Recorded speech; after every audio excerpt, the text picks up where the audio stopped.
Narayana, Narayana,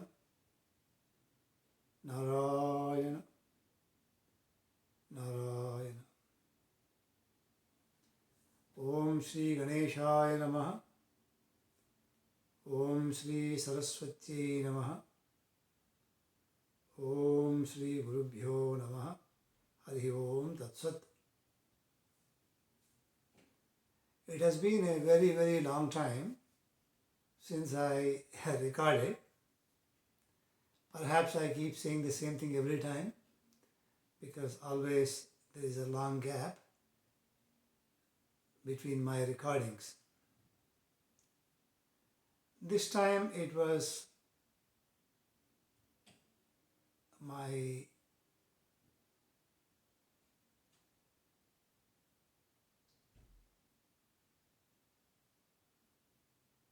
difficulty with health that prevented me from recording sooner than this. But of course, all of you might have experienced that when our health is down, though the days are difficult, it is also a wonderful opportunity to reflect on the urgent need to come to terms with life.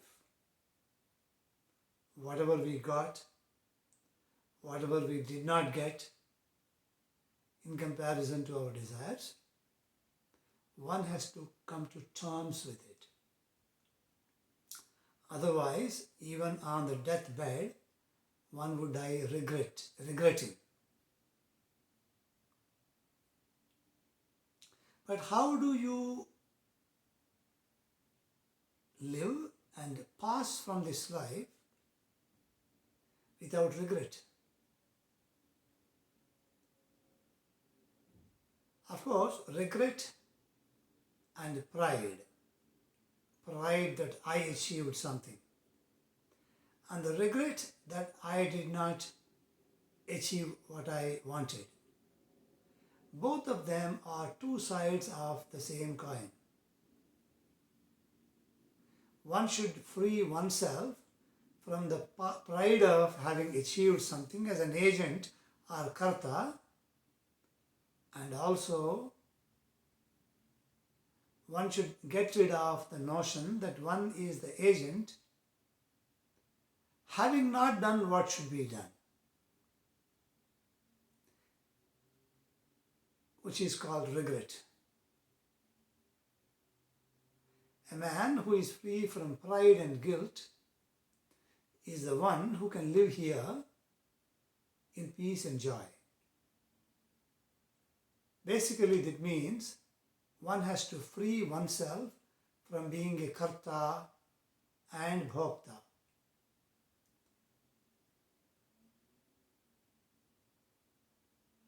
Which is the entire essence of Bhagavan Sri Krishna's teaching to Arjuna,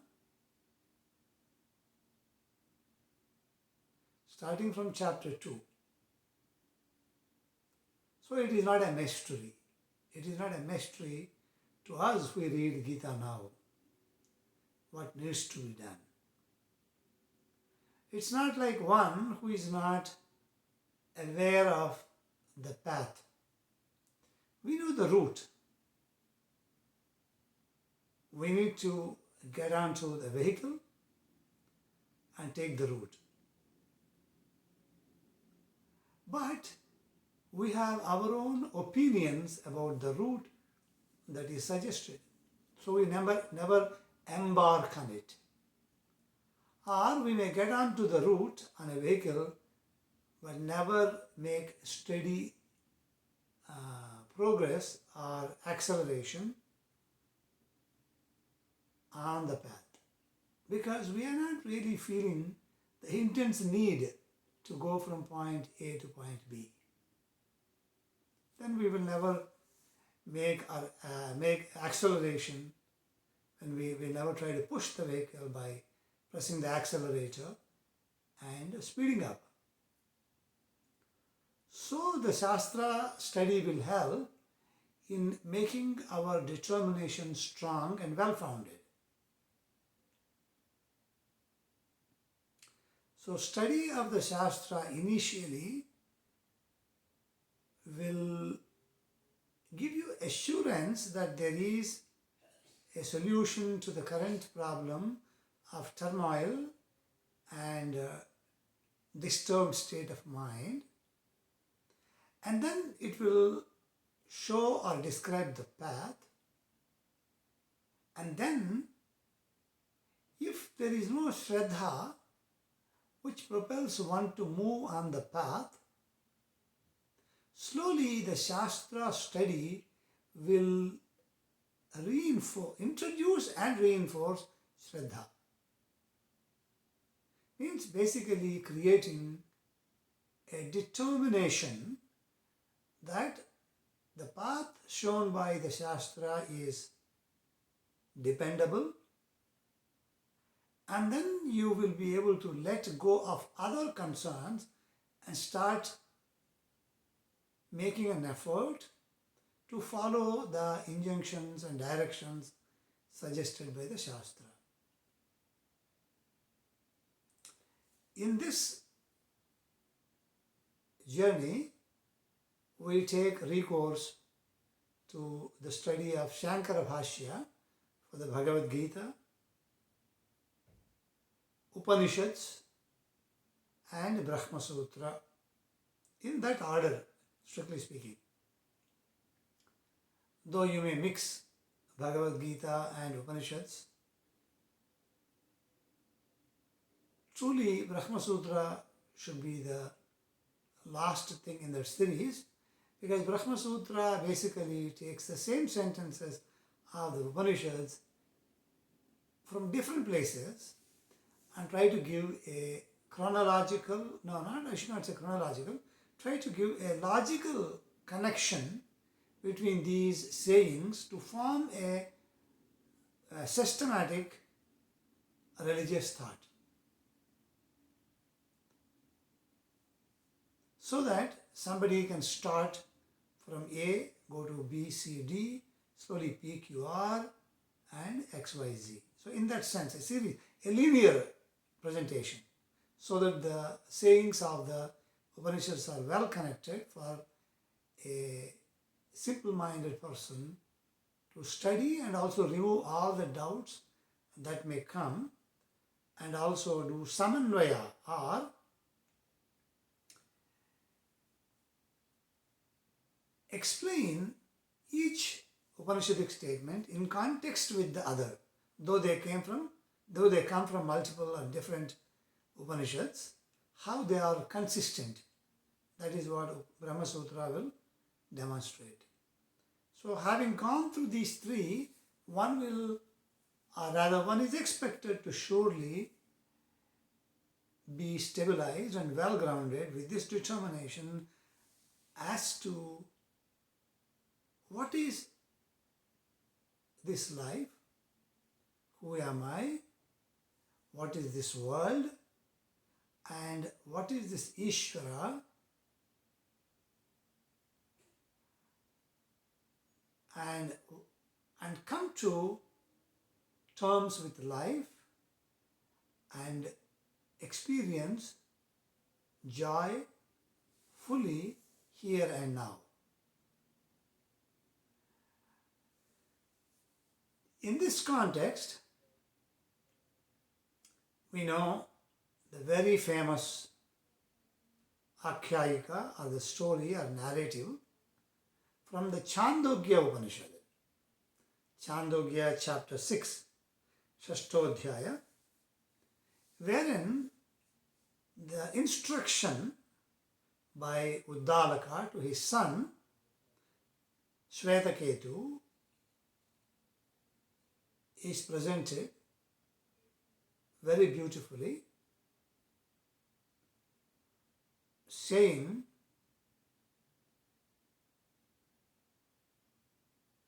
that you are the source, Tat Tvamasi, Tat Tvamasi, Tat that, Tvam you, Asi or. A very famous Mahavakya, as it is said, though it is translated into English as great sentence, etc. In the study of Shastra, it is described as Akhandartha Bodhaka. Akhandartha Bodhaka means the sentence which teaches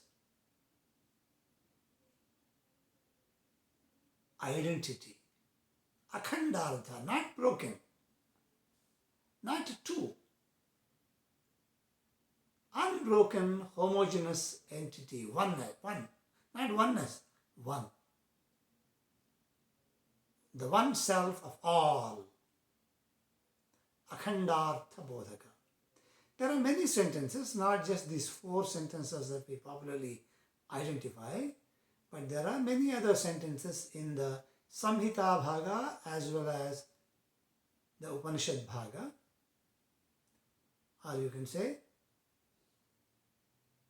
Brahmana Bhaga and Aranyaka Bhaga, which is also called Upanishad Bhaga.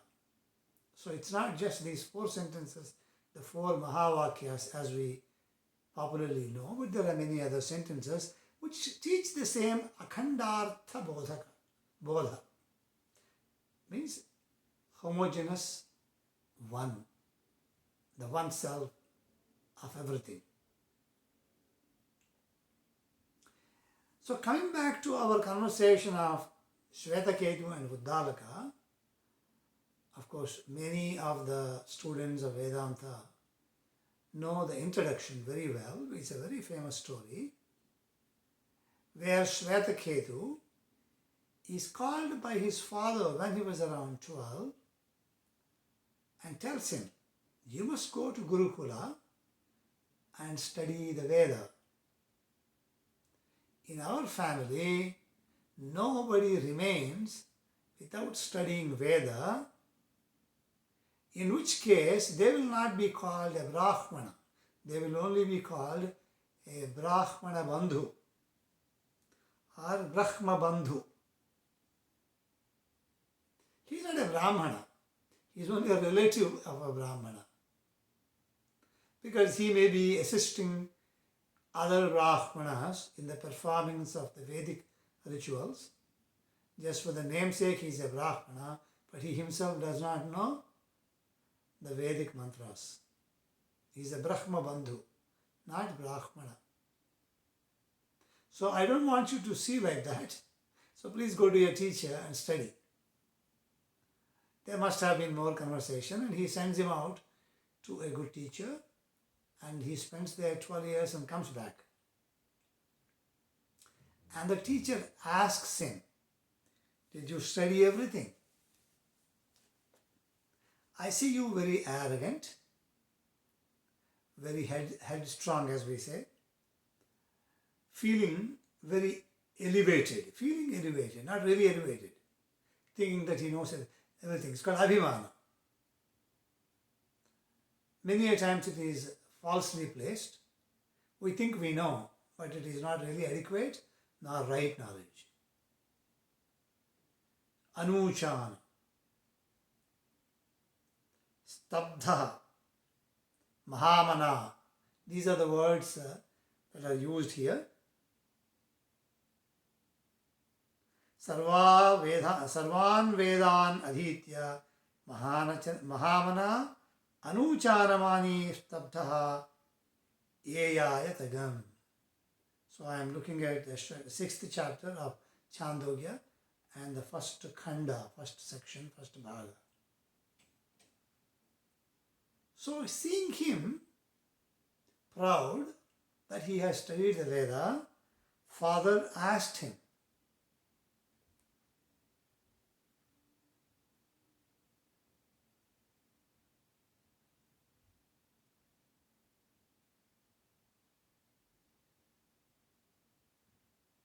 Pito vacha Svetaketo yennu somyedam Mahamana Anucharamani Stabdhostyuta tam adesham aprakshyah. Why have you become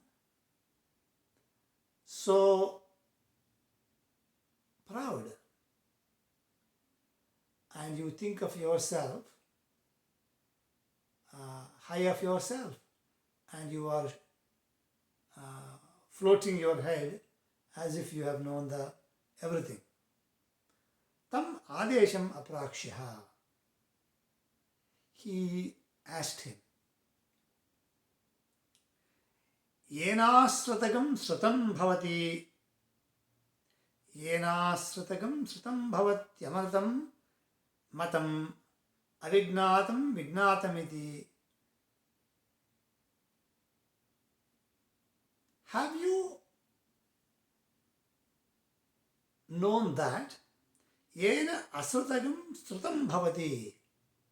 What has not been heard becomes heard. Asrutam srutam bhavati. Amatam matam. Which could not be contemplated on becomes contemplated. Avignatam vignatam iti.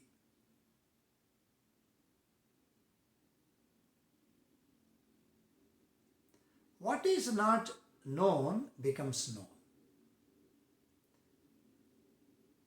Tam adesham aprakshyah.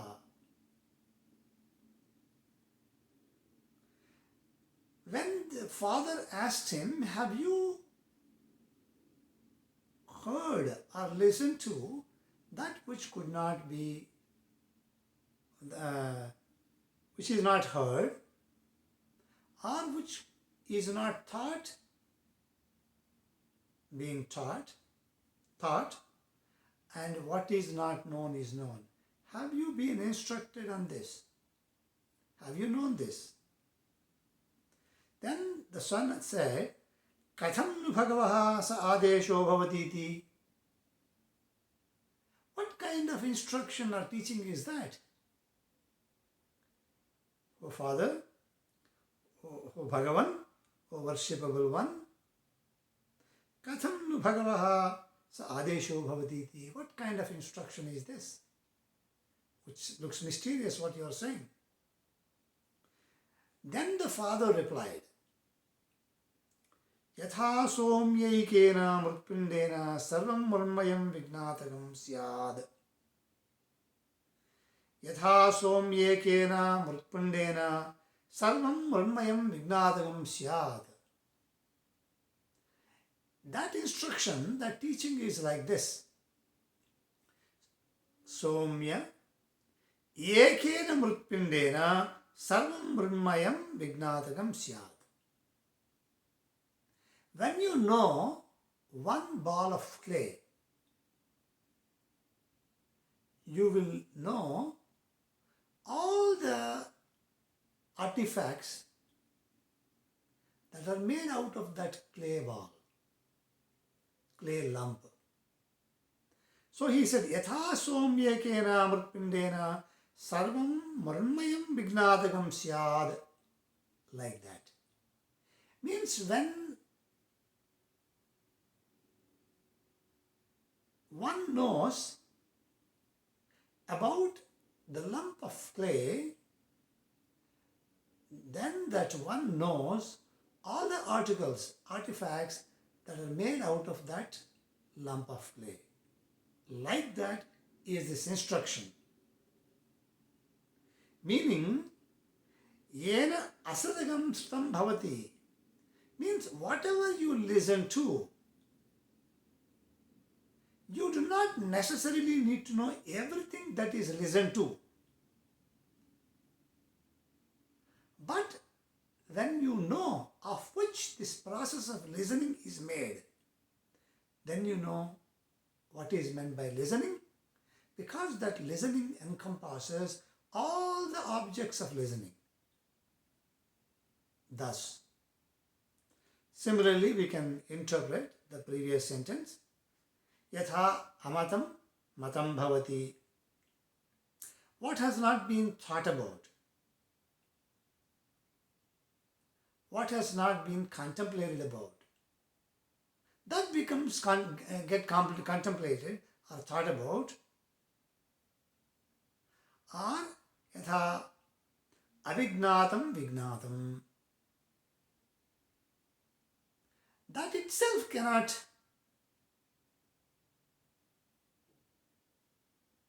be known, avignatam.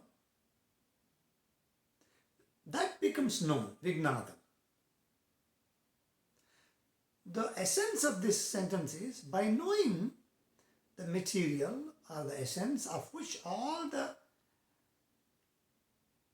objects that we come to know is known, then we don't need to necessarily know each discrete object of our knowledge. Yatha somye kena mritpindena sarvam varnayam vignatakam syad. But how do you say that? He says, Vacharambhanam vikaro namadeyam murtiketyeva satyam. This is a very important sentence. Vacharambhanam vikaro namadeyam murtiketyeva satyam. All the vikara are the deformations, or you can say formations,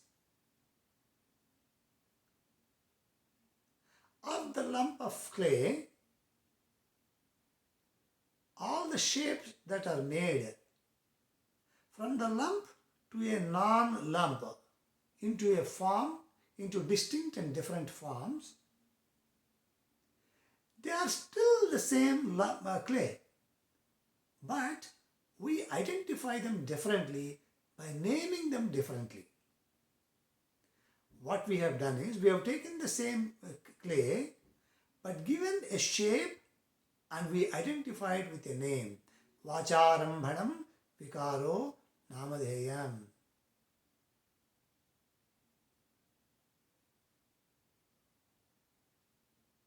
Murtiketyeva satyam. But even though when we have given new name and a shape, the true material of that is still the same clay.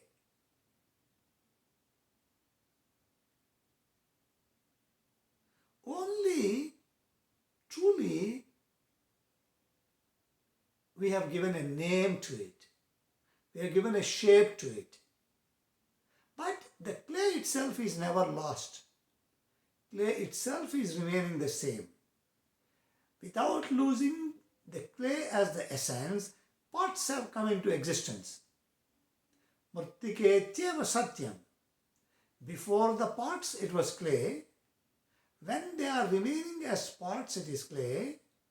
When somebody breaks the part, it is still the clay. That is why when you make a pot, and assuming it is still not dry, you can again collapse it back and make another part or a different part, or maybe a different article or artifact with the same clay.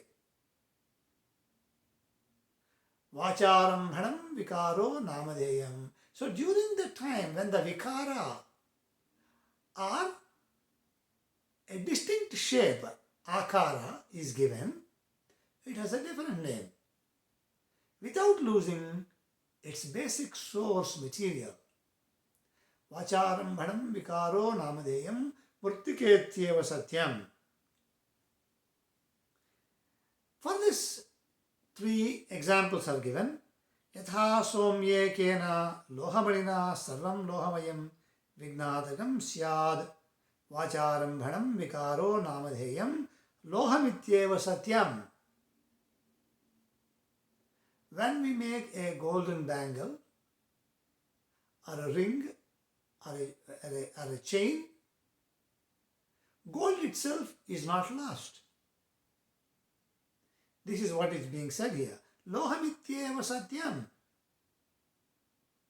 In all the 3 times, means before the formation of a bangle, during the time when the bangle is in existence or made, and after it is melted again and becomes again a golden bar or a lump, gold has all the time been there in all the 3 times. But the intermediate state, bangle, ring or crown. All these come for certain time and go, and we give them a name and we associate it with a shape. But the metal is the reality. And the third one, yatha somyekena nakhanukrantanena sarvam karshnaya samvignatagam syad vajarambhanam vikaro namadeyam karshnaya samityeva satyam.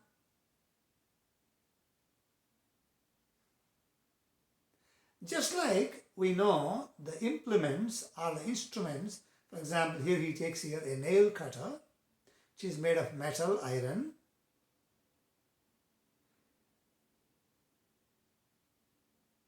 If you know the iron and its properties, then you don't need to go and study nail cutter, and maybe a knife and a sword and etc. because all of them are made of metal.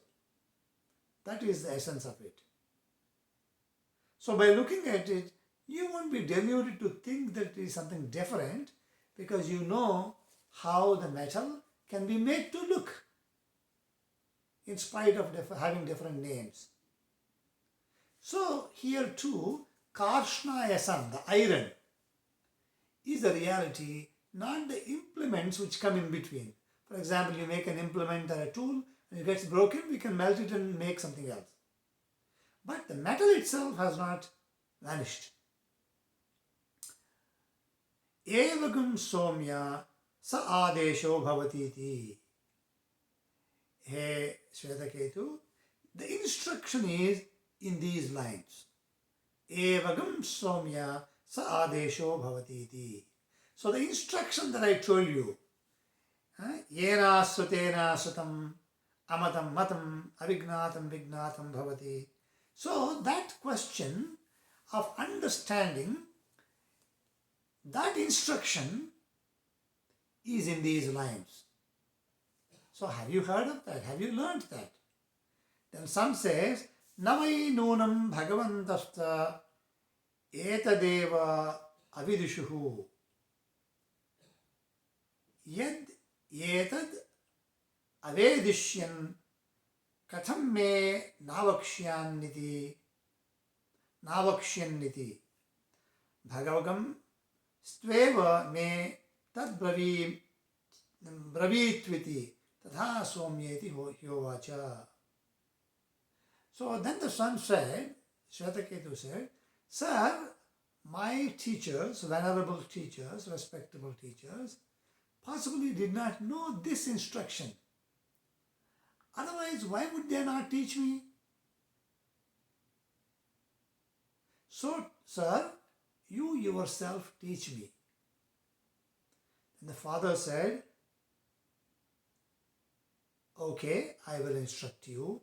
In this specific instruction, how you will come to know everything by knowing the source from which all this came about. Though the examples are given as 3 small examples, the idea is to know that Brahman, of which this universe and also who I am. What is this I in me? How did it come about? How did this world come about? To know all this entire world is not easy. It is very diverse. So if we are able to know that truth in myself, of which I and this body came about, come to recognize that, then we know everything else in the world and every other being because they also came about in a similar process.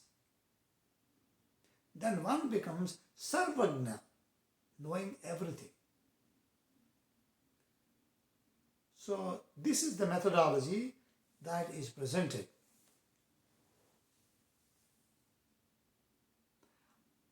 I took this topic for a very specific reason,